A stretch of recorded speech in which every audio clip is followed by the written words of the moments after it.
Welcome back, everyone, to theCUBE's coverage of HIMSS 2025 here at the Venetian in Las Vegas.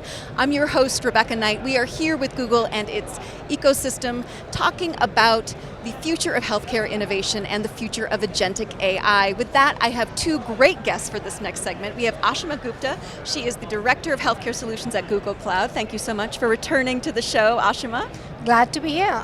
And another CUBE veteran, we have Ramaswamy Rajagopal, AVP Healthcare Strategy at Cognizant. Thank you so much, a CUBE veteran. Great to be here, great to be here. Yeah. So Ramaswamy, I'm going to start with you. Let's dig in and talk about efforts around data privacy and security to transform healthcare delivery. Why don't you begin offering a broad overview of some of the issues and the challenges in terms of complexity, accuracy, explainability. There are a lot of them that come between building trust across stakeholders. Right. So at Cognizant, we've been building a lot of AI solutions over the last 12 to 18 months. And based on our experience, we see 4 or 5 major themes which come to the top of the table to build and deploy a solution that can be productionized and be able to roll out to members and patients and things like that. Because think about healthcare, it impacts people's life. You don't want to get things wrong. You know? So we look at starting with data. You know, it's important for any of these solutions to have the right set of data to support your models or training your models and things like that. If you don't get your data right, you get into a lot of complexity when you start testing it and rolling it out.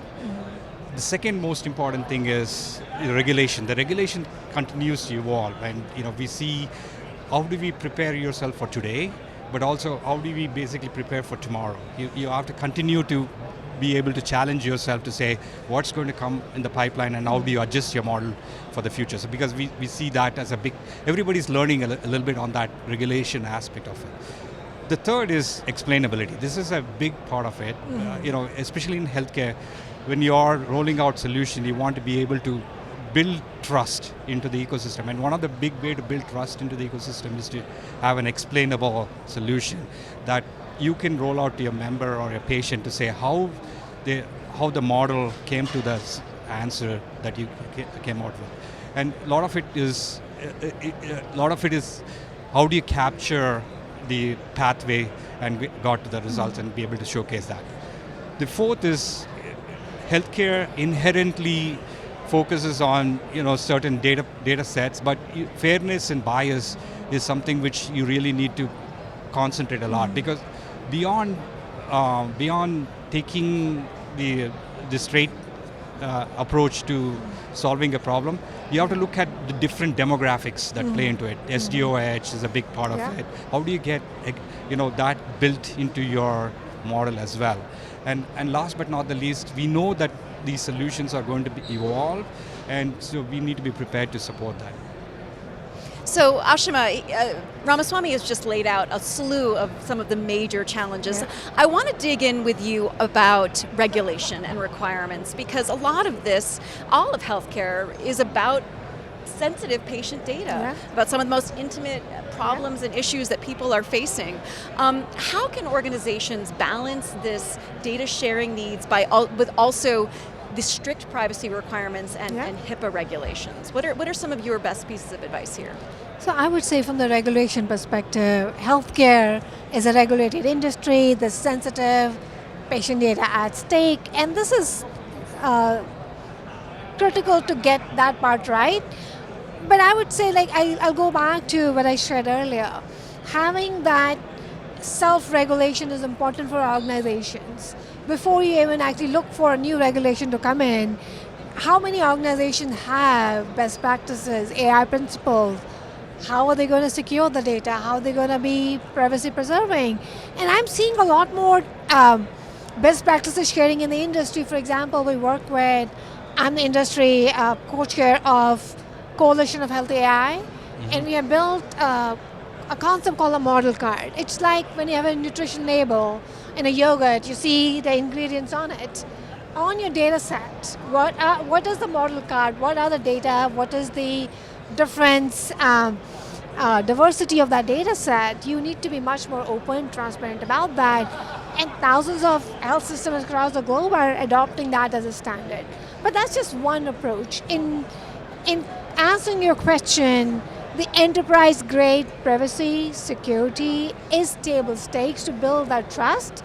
And then when from the regulation perspective, self-regulation is enough, is a necessity, it's not enough. Depending on the use cases, if you are building AI that touches patients, clinical diagnostics, we believe regulation will be very important.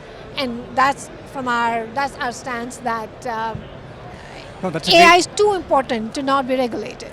Yeah. And it is a changing environment as well, exactly. too. That's a great point she brought about self-regulation, right? Don't wait for somebody to tell you what to do, because one of the key aspects is, how do you make this work is through effective change management and communication and things like that. You don't want to be, rejecting a prior authorization for some patient and then it bounces back into, of a problem by itself, right? But if you use your self-regulatory mechanism to identify these things early enough and be able to explain that solution and say, how do you determine that? We have been working with pediatric oncology in the University of Hale, and and one of the important challenges that they have is that when you go through this treatment for oncology, there is no straight path. There are like multiple paths for the solution, and when the physician recommends a certain make a decision to recommend certain treatment, when it gets to a health plan, they look at it from a different lens. So when you're building these tool sets to support those decision making, you need to be, at the end of the day, be able to get a little bit of an empathetic view as well from especially in this case, a pediatric patient, right? So you don't want to be making decisions which are going to be impacted. So that's why what Aashima brought out was about self-regulation. It's beyond regulation to be able to say, how can I make these decision-making tool sets that much more, strong, that we can roll out and be confident that it works. Well, as you said, healthcare affects people's lives, but it often affects them at the worst point in their lives, after they've gotten a really hard diagnosis, or they've been their child has been diagnosed with a pediatric cancer. And so it makes the explainability issue all the more pertinent, because people need to understand, how was this diagnosis made? What kind of care can I expect to receive? There really is this black box issue in terms of AI. Can you talk a little bit about how we can make Gen AI models more explainable and transparent? It's all around the data sets that you use for training. There are, there is always a continuous improvement process to build on. But there are a lot of things that you can roll out today that, keep the regulation aspect of it out of it, right? In this particular example which I talked about, they are going to use the tool set to be able to explain to the patient and the parents in this case, what are the different effects of this particular disease is. First, educating about the disease itself. And the second is basically showing them what are the different care pathways that they can take. And what is literally walking them through how the care will impact during the course of the treatment. So, when you look at it that way, Gen AI becomes a very powerful tool to support that. So you basically, but it requires a lot of training and a lot of, real content, and that's why data becomes a really important aspect to support that. And I think just to interject, as is being said, and this use case is not clinical diagnostics, right? We are not there yet where Gen AI diagnosing a symptom or disease. It is much more about being an assistant, being a collaborator, being a helper, being an assistant to a patient or a parent who's navigating that care journey today. We all know the drill. We diagnosed with something, I need to see a specialist. My first thing is, which insurance, my network, out of network, how far are they? Like that navigation today is fragmented, it's super hard. I think that's where we are at healthcare. We have a lot of this initial problems to solve before we even actually go to clinical diagnostics. And huge space to innovate there. Yeah. Before we get to diagnosis the... is we are always in all of our solution today. To Aashima's point, we are doing human in the loop, but there are a lot of assists from these tool sets to support that.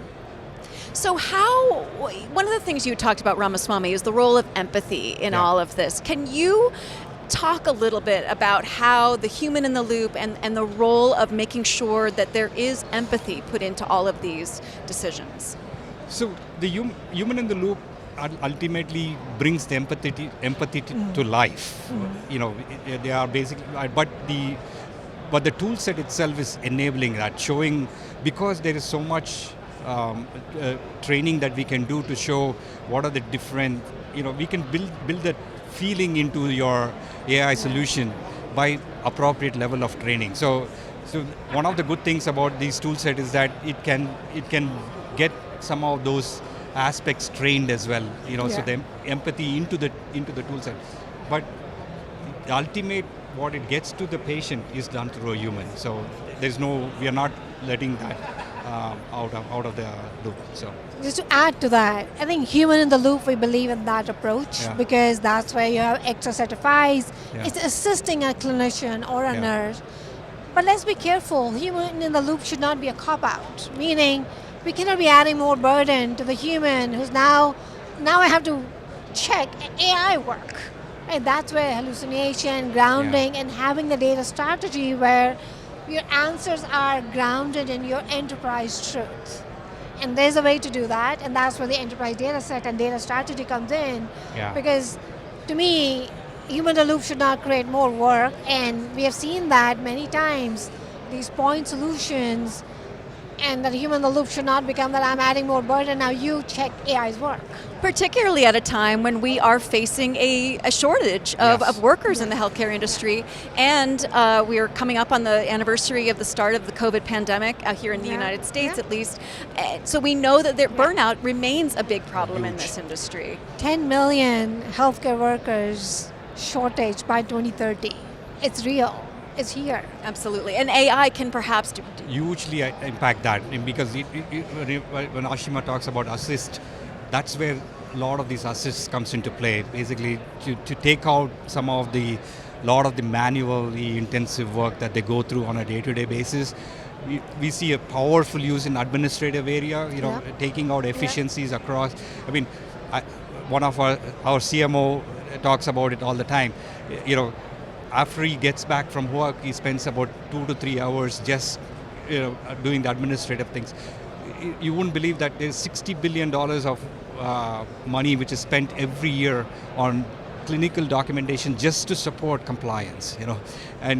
So AI is a really powerful tool to enable all of that, whether it is summarization, chart summarization, all of those kinds of things, and even things around the peer-provided collaboration, sending the documentation required for approvals and things like that. And so one day you could probably see a touchless, claims processing, right? You go to a doctor, set up your schedule, pay a visit. They know which insurance you have, and basically once you are done with your visits, the documentation submitted to your health plan, and then it gets approved and the payment is processed, right? So everything, if you can make that whole loop, seamless, the patient doesn't have the, burden to basically, carry all of these different things to the provider to show what they have. So I think there's a term in healthcare called pajama time.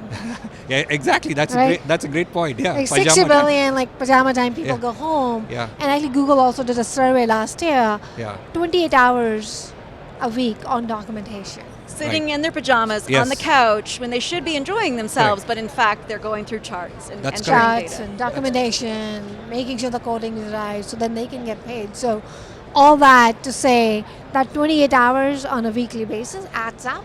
And when you talk about shortage, that's where helpful assistant taking care of, like in healthcare, what is a burnout? It's reading and writing documentation over and over and over again. So finding out those roads, repetitive tasks, getting Gen AI to assist with that. I think that's the opportunity we all have. And make their jobs much more satisfying. Ramaswamy, I'm going to give you the final word here. If you could advise healthcare leaders, one critical step for AI implementation. What's your best advice here?